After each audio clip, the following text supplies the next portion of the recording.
listeners. Hello, hello, hello. Welcome to the next episode of We Explain with YouSustain by YouSustain. That is the pod name that we eventually ended up at. Are we happy with the pod name? I like it. Yeah. I like it. It feels punchy. It feels different, new, innovative. It was the only one that all the three of us did not hate. I agree. That also helped. Yeah. Good morning, by the way. Good morning. How are you doing? Good. Sun's out.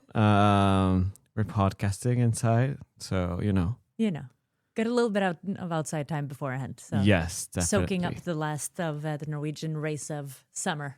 Exactly. Before summer's out and then winter comes. Then we go into hibernation. Yes, we do. Yeah, but that's great for podcasting. More podcasts. More podcasts. That is good. So, what are we talking about today? So today's episode is going to be different from last time. We asked you, the audience, to send us the questions you wanted us to answer. And we have a good news, Mia. Mm-hmm. We have a bunch. We have a bunch. We have a bunch of questions. That's exciting. So I'm going to make you answer all of them, or most of them at least. Yes. Do you want to get started? Let's get into it. Shall we? Okay. So the first question that we got from our social media was the omnibus package actually a good thing or a bad thing? Oh, that's a doozy. Yeah. Yes. So for the ones who need a little bit of context, when we talk about omnibus, we talk about the simplification package that the EU is rolling out, kind of as a response to a lot of sustainability directives that were introduced around like 2021. It became a little bit much. So the omnibus package is essentially a simplification of all of this. So is it a good thing or is it a bad thing? Originally, must admit I was not a fan. Okay. Mainly because I had spent a very, very, very long time like learning CSRD, learning ESRS, everything that was in there, making an entire course on it, helping clients out with it. It was a lot. And then they're like, no. We're going to change it. We're going to change it. So honestly, I was a little bit pissed off in the beginning there because it felt like such a backtrack. Like we have spent such a long time getting to a point where companies are getting legally mandated to comply with on sustainability reporting. But because the goal of it was, okay, we're going to shorten down like CSRD a lot, the Corporate Sustainability Reporting Directive, which is the biggest beast there is, because that was 1,500 reporting points. Yeah. It's quite hefty.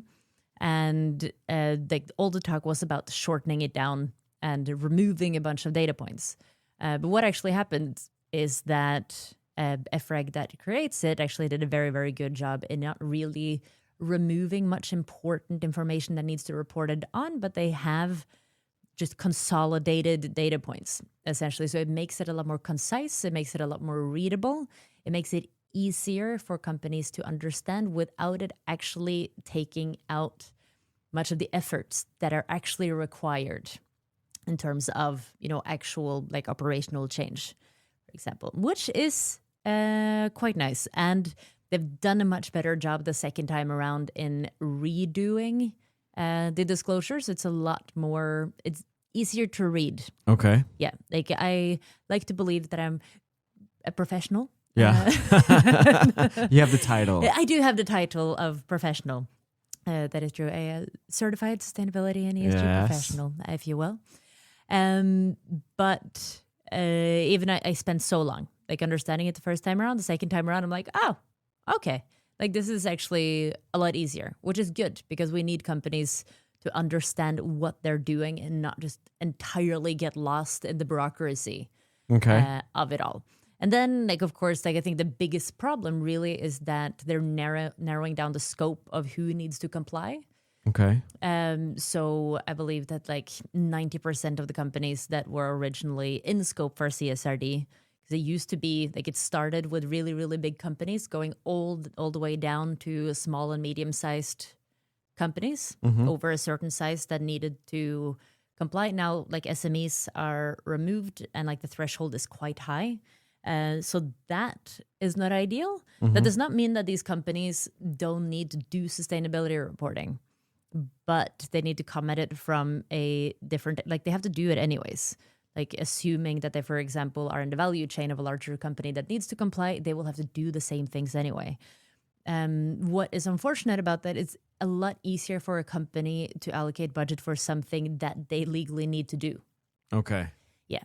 So if like, you can do the whole spiel about like doing sustainability reporting is a really good thing because you can get access to capital, you can get better interest on your loans.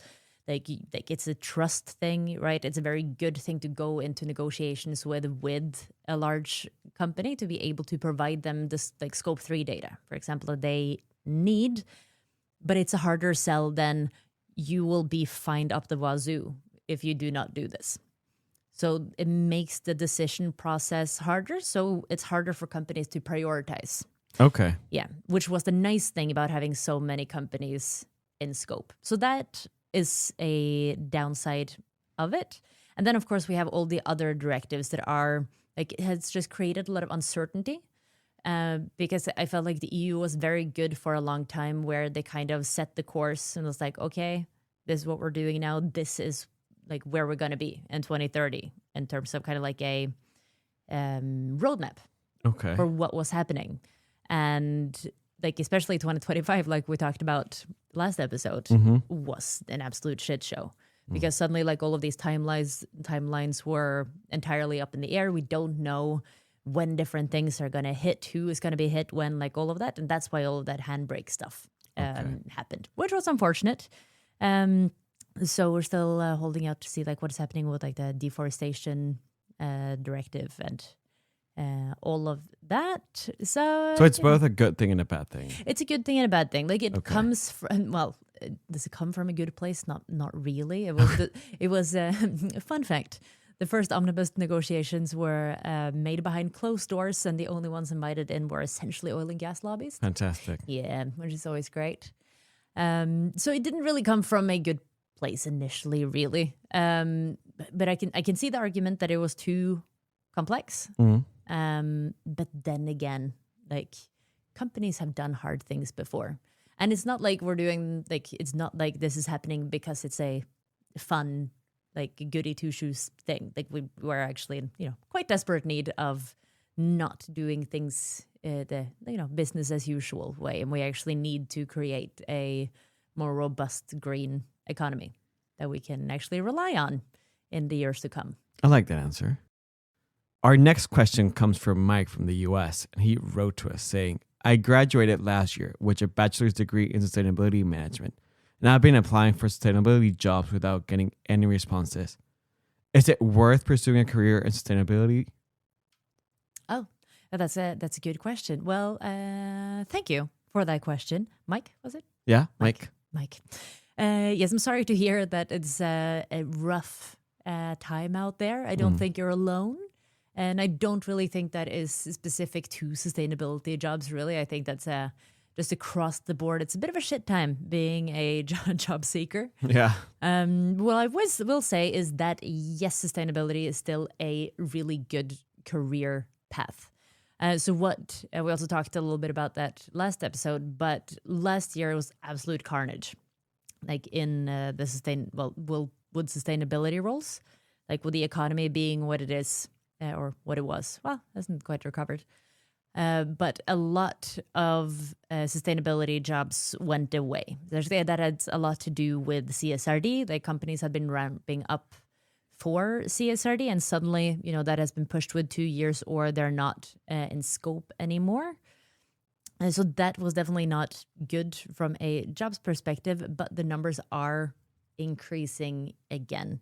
And that has a lot to do with that companies are seeing that they do actually need a sustainability function. And what is also worth noting is that I found a funnel, I do actually have a funnel statistic on this. Okay. So 53% of people hired with green skills are now hired into jobs that don't even have sustainability in the title. Okay. And that is very interesting. That's not promising. That is very promising. Okay. Because, see, like we work with sustainability reporting, right? So like you can look at it from just a reporting point of view and, filling in disclosures and all of that. What it really is methodology to understand your business beyond just the financials. So having people with sustainability and ESG knowledge is incredibly valuable also in other functions. So like in YouSustain Academy, for example, we have a bunch of people who are coming with a finance background. And they come in to learn about ESG because they know that that will make them a more like holistic profile, because you will then understand both sides of the coin, and also they're so intertwined. So I'd say that like the job market is definitely changing from like they don't necessarily like a job wouldn't necessarily be CSRD expert that would be hired in-house at a company. Maybe not yet. In a couple of years, I think that will definitely come back around. But until then, it's more about the skill set that you learn in sustainability, or like the skill set that is actually required in a sustainability job. Yes, it can be used in a sustainability function, and that is definitely still there. And it is also on the rise again after the I'm not going to call it a massacre, but like the job massacre of 2025. Yeah.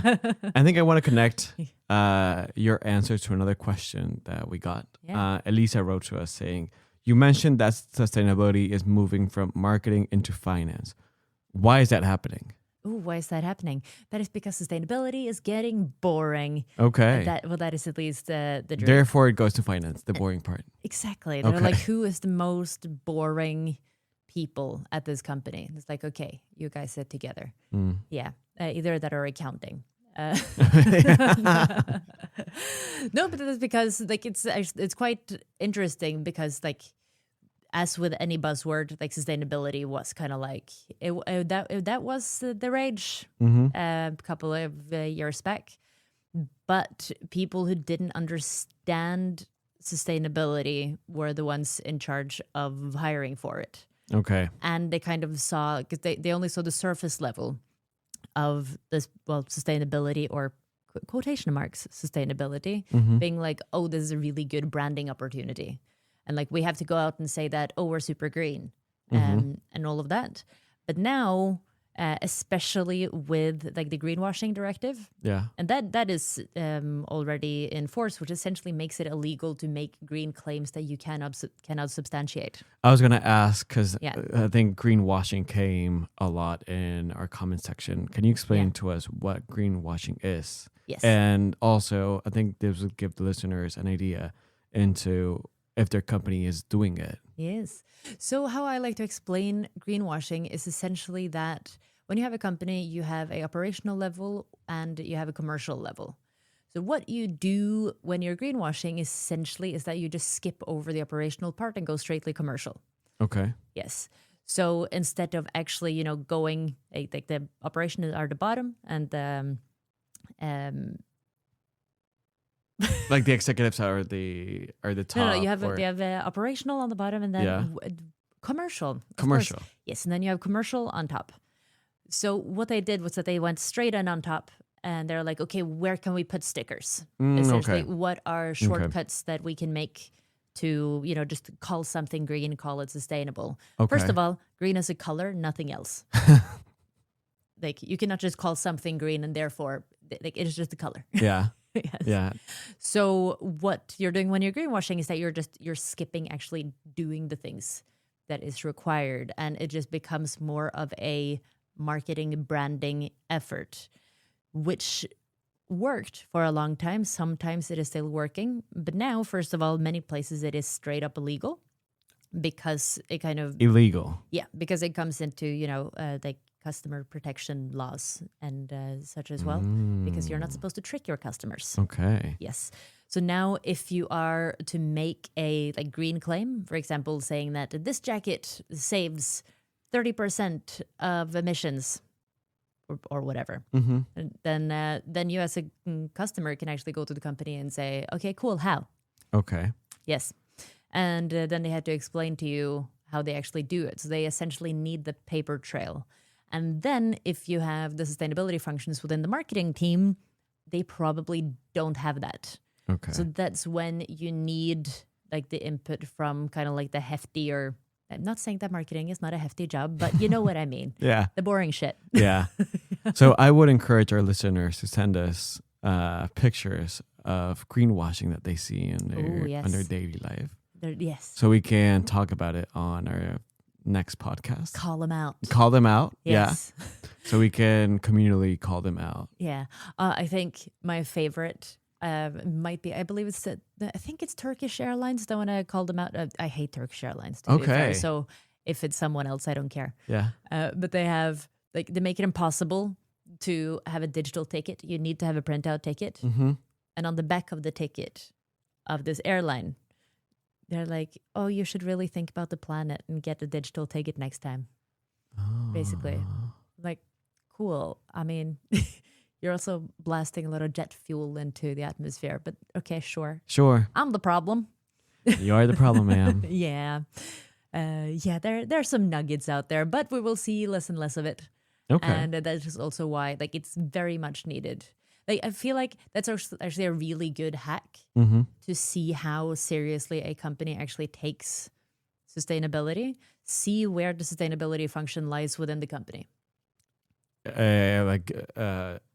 In terms of which department they go into. Yes. You mean? Yeah. Yes. Who's the sustainability manager reporting to, essentially. Okay. Yeah. Okay. So that it's like if you're applying for a job as well, that could also be handy, because if you're a sustainability person and you end up in the marketing team, you're also reporting to marketing people, which is not necessarily a bad thing, but in this context it is, because I would take a company more seriously if it is under like legal and compliance or finance or strategy or something. Then you can see that they actually take it more seriously and has it as more a cohesive part of how the company operates, rather than like a siloed kind of like side gig. I think that's a nice tip for our listeners to see where sustainability lies within the company. Yes. Because that will really tell you how much importance the company gives to sustainability. Yeah, and also how they view it, right? Yeah. Like, I think it's really cool when it's under the strategy function, Yeah. for example, because like, okay, then you see sustainability as a part. As an integral part of the company. Yeah. Not and then just like a and then you kind of buzzword. also know that the people working with sustainability kind of work with the right people Okay. in terms of actually making things happen, because sustainability reporting for reporting's sake is useless. Yeah, of course. Like reporting on a company where nothing happens is incredibly boring. So I want to stick to reporting Mm-hmm. for our next question. You nerd. Another question from our listeners: should we, as a company, hire a sustainability consultant or build this in-house? Well, I mean, as a sustainability consultant, I'm quite partial to consultants. Hire us. Hire us. No, there are a lot of good consultants out there. I would say it depends where you are in like a starting phase.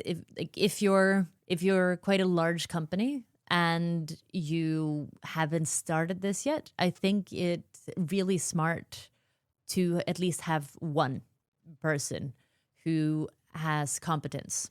Okay. Because it's only so much a consultant can do.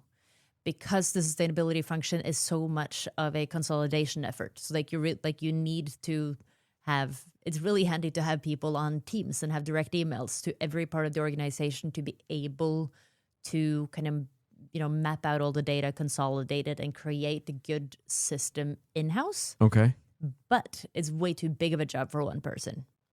So what we often do, for example, is that a company has one sustainability function, and then they get help from consultants with other things. Also because it's such a broad field.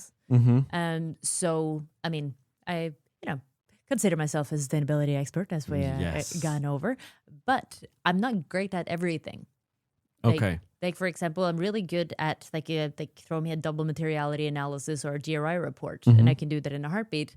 EU taxonomy, I'm not good at that. Because it is such a broad field and it's very different to what I actually do. So therefore, consultants can be really handy in order to get the specialized knowledge on all of these different things. Okay. Because it's an entirely different beast to, if you do a GRI, that's essentially like writing a sustainability report according to a certain framework. But then you have like science-based targets, which is setting greenhouse gas reduction targets, which is an entirely different beast. And then you have the EU taxonomy, which is very finance-based. And you actually need to have a lot of knowledge about the finance sector to be very good at it. Okay. Yeah, so then it's really handy. Funny is really good at the EU taxonomy. Just, Oh, good. shout out to Funny. Shout out. She's very good at all the things that I'm not good at. So Okay. it's beautiful. Good combo. It's very nice. Okay. Our next question comes from Peter from here, Norway. And Hi, he Peter. asks, I work for a medium-sized company with around 90 employees across Europe and India. I'd like to start sustainability initiatives and reporting, but I'm getting pushback from management. What are the best arguments I can use to convince the management? Oh, that's interesting. Okay, so 90 So it's a Europe and- medium-sized Europe and- international company. Europe and India. Yeah. Oh, that is interesting. Yeah. Yeah, especially because, okay, this one is fun. Okay. Because, well, first of all, if you're a medium-sized company, around like 90 employees, like one argument is preparedness. Like you don't know when legally mandated reporting is going to hit you, either in Europe or in India. Because India is a really interesting case because they are really ramping up. Okay. Much due to the fact that they're a country that they're feeling climate change quite, personally every year. And you can say what you will about the Indian government. I'm not going to utter specifics. That's another podcast. That is another podcast. But this they're actually quite good at in terms of they're taking the green transition quite seriously because they also see it's not because they're nice. It's because they see the business case for it. So legally mandated reporting is actually coming into India as well. So that is a good argument in terms of preparedness. An even better one, I'm assuming that this is that you are supplying to customers. This is a really good bargaining chip to use in conversation, like in a sales process. Yeah. Essentially, because if you are selling to like a large European company and if they're physical goods, for example, then you become a part of their value chain potentially. And large companies spend so much time and resources trying to figure out what the heck is happening in their value chains. Because then you both have the Corporate Sustainability Reporting Directive, you have the Due Diligence Directive and all of that.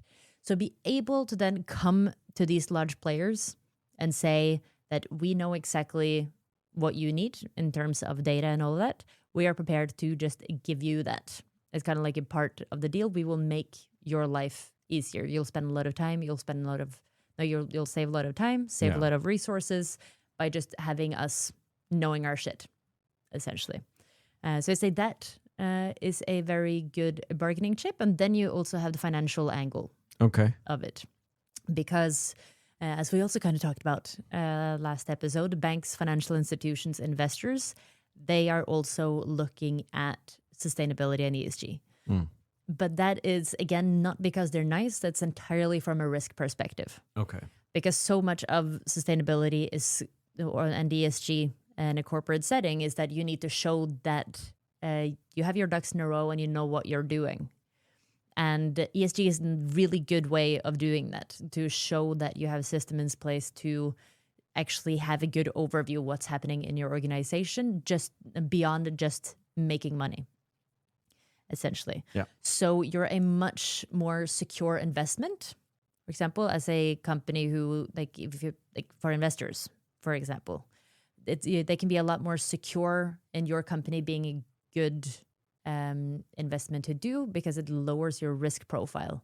So for example, if they're physical goods, for example, and you have factories in India, you need to then show that, okay, we're aware that climate change is a thing and that will at some point affect how we operate. And we have mitigation efforts and adaptation efforts to make sure that we can continue to operate as a business so that your money is not lost.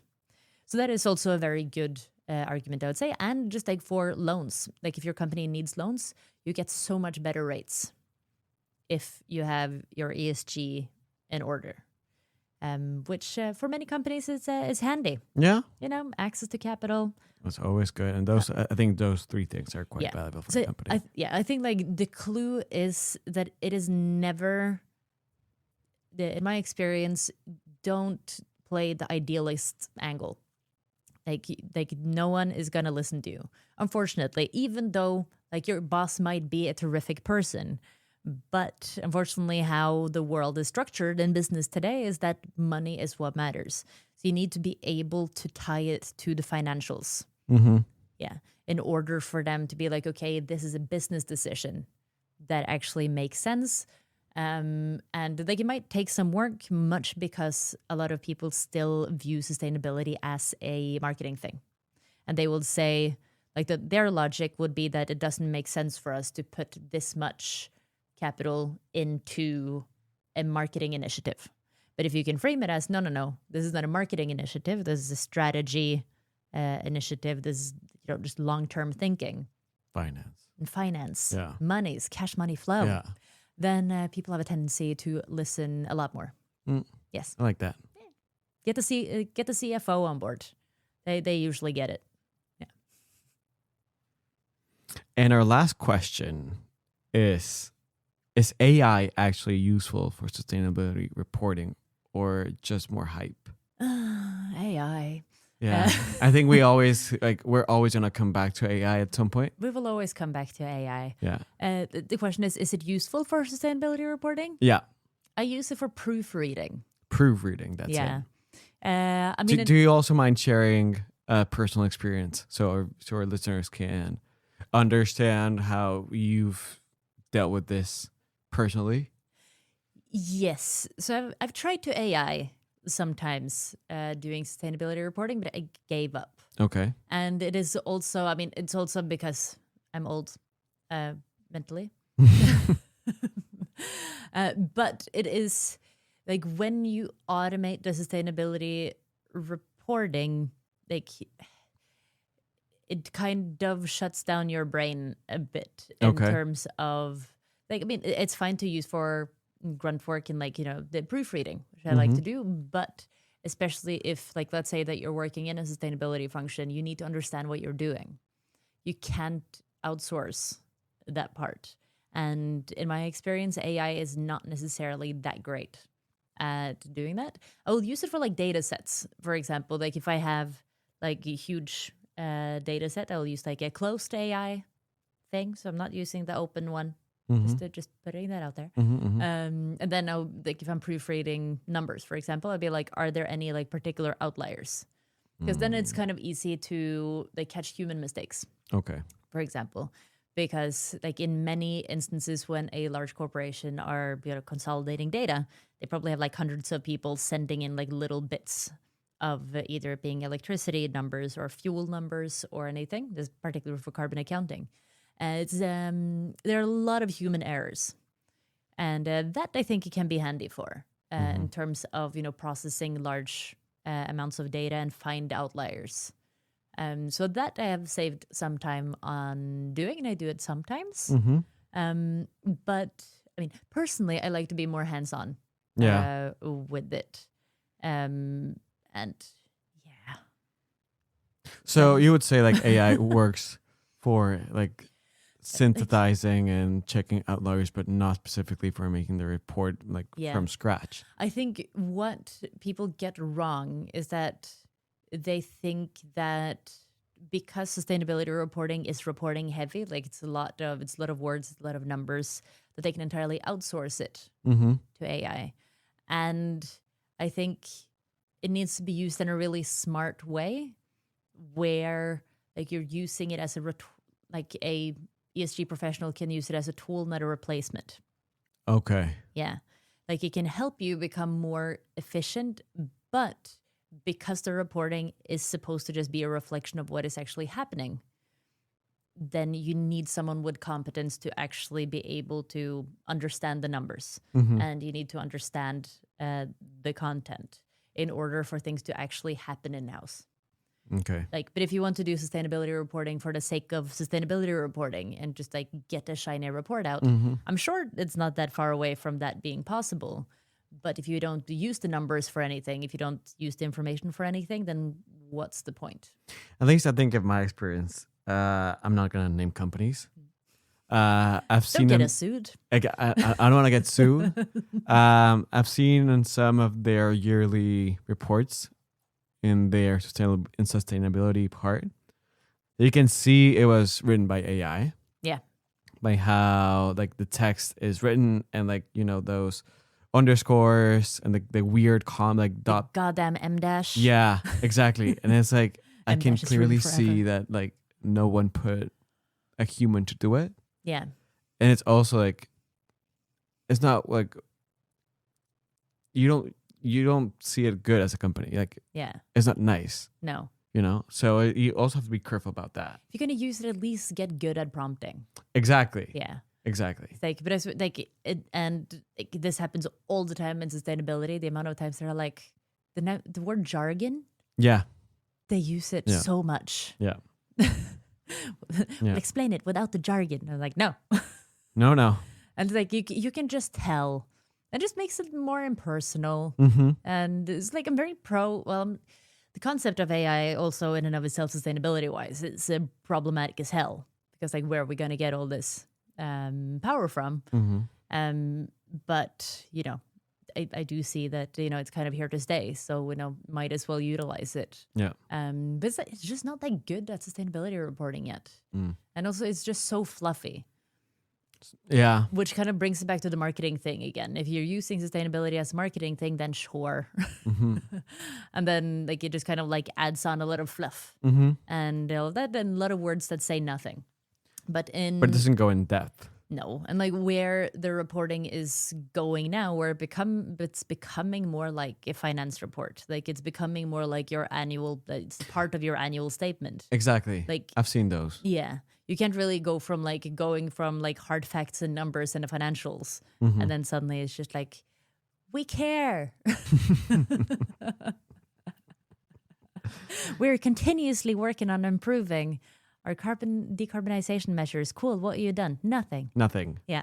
Okay. Yeah. Again, so like sustainability reporting without any foundation to it is it just gets fluffy. So then then AI could probably like fluff around it for a while, but it can only get you so far. Yeah. And people are getting smarter. They are. Yeah, like both in terms of spotting AI slop and like in terms of like greenwashing, and like people are quite cognizant of it now. And I think that will hurt your brand a lot more as a company. I would rather you have a thin and the spell error ridden report than like a shiny pamphlet of just fluff with like a few numbers that ChatGPT conjured up. Also try to find emission factors using like ChatGPT and stuff. That is not. It's complicated. It is also wrong. Yeah. It's entirely wrong. Oh. There's like what is the emission factor for like steel produced in Albania? And it's like, it is 0.35. It's like, that seems incredibly low. It's like, yes, you're correct. That is incredibly low. I made it up. What's your source? I don't have a source. Yeah. And it will be like, this is my source. Then I click the link and like, doesn't exist. Exactly. Yes. Like, yes. Like, it's what we do is supposed to be science-based. So we can't really trust it that much. Yeah. For now, I'm very excited for when like a big part of the grunt work I'm very excited to not do, and because like if you can automate a lot of the boring stuff, essentially, which is like plotting numbers and stuff. Yeah. If you can automate it, fantastic. And that has gotten quite far in terms of, but that was already pre-AI, like API integrations and having stuff going more automatically. And I think that is on the rise anyways, Okay. which is good. And the only problem is that, with 2025, a lot of investments were pulled out of ESG SaaS systems. Like luckily, like YouSustain, we don't have an ESG system. And thank God. Thank God. The amount of companies that tanked last year because like a lot of investments were made into ESG systems, and suddenly CSRD was pulled and they tanked essentially. So like we lost a little bit of momentum there, but like we still have some very big players. And it's going to happen the same in ESG space as most other places where, the big bad wolves will just absorb all the smaller actors. So like it will come where you can just automate the data flows and all of that. that's the dream, and hopefully, that will pick back up. Mm-hmm. Well, it's on the way to picking back up. Lost a little bit of momentum, which is fine. But yeah, so hopefully we can automate all of that, and then we will have more time with then, people who understand the numbers that is coming out of this automation Yeah. to actually do things to improve upon the numbers. Yeah, so it's still it's a bit of arms and legs, and I think AI can help us in some extent getting there. It's not there yet. Mm-hmm. I haven't been super impressed. But yeah, no, we're getting there. We're getting there. Yeah. So I would say we've covered AI quite extensively Yes. in this answer. I will never talk about AI ever again. We'll see. But there you go. There you have it. You have your answer. So AI is useful, but until a certain degree. Yeah. You have to proofread it and proof check, especially the numbers that AI gives you. Yeah. And So also, it's a tool, yeah, not that's- your main Yeah. contributor. Yeah, and I think as with anything else, I think the main problem with AI is that it has entirely removed people's critical thinking skills. Yeah, Yeah, I agree. which is really important because now I do see some companies that have clearly used AI to kind of make some CO2 calculations or whatever Mm-hmm. and make incredibly unsubstantiated claims, Mm-hmm, mm-hmm, mm-hmm. which I haven't told the EU that you've done it. But, if the people in charge of the greenwashing directive catches you, It might catches you. that's not good. It's not good. So I think throughout this podcast, we've explained We've a explained. lot. Yeah. Yeah. Did we cover everything that we wanted today? Well, I don't know. You have the questions. I think in terms of questions, we've covered most of the topics. Yeah. I would encourage our listeners to continue sending us their questions. Oh, yes, please. We're gonna Yeah. keep doing more of this Q&A. Yes. So please keep sending all your questions throughout social media, email. We're happy to answer them for you. Yes. And as you might notice, big fan of yapping. Yes. Big fan of yapping. Yes. So that's good. Do we have any? So we have we decided that we should also include orders of business. Yes. Yes, because we are a business Yes. and we do sell things. We do. So we should mention that. Please. So if you're new to the ESG space and want to get a good foundation that you can use to build upon to become a sustainability and ESG professional, I would highly recommend checking out our Beginner's Guide to ESG, a crash course in corporate sustainability.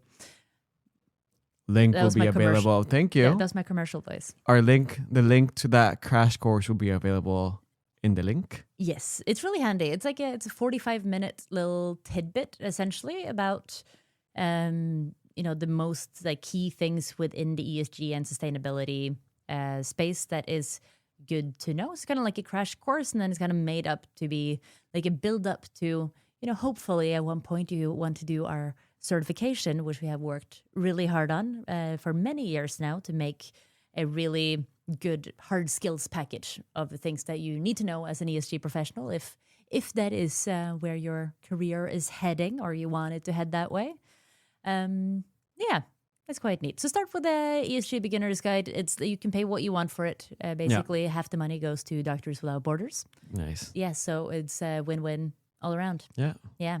Thank you. So you can also just buy it to give money to Doctors Without Borders and some to us. So, Yeah. It's a win-win situation. It really is.